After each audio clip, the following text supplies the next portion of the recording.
सजग असलेलं एकमेव व्यासपीठ भारत न्यूज 44। बातमी तीही बिनधास्त।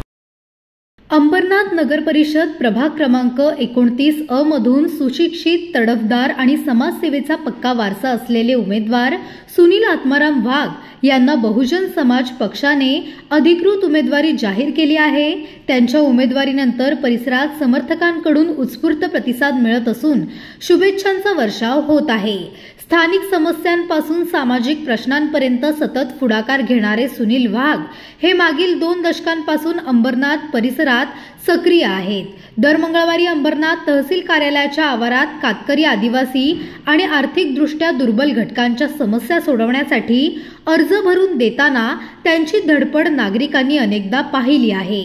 कधी न्याय हक्कांच्या आंदोलनात अग्रस्थानी तर कधी गरिबांच्या उपोषणात सक्रिय सहभाग अशी त्यांची ओळख असून आदिवासी हुतात्मे राष्ट्रवीरांच्या जयंती पुण्यतिथीच्या आयोजनातही ते सतत पुढाकार घेतात। समाज जागृत झाला पाहिजे, विकासाच्या प्रवाहात सहभागी झाला पाहिजे हा त्यांचा सततचा ध्यास असल्याचे त्यांच्या सहकाऱ्यांचे म्हणणे आहे।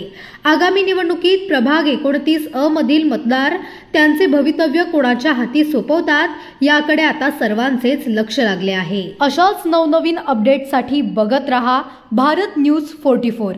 सत्याचा प्रकाश, बातम्यांचा विश्वास।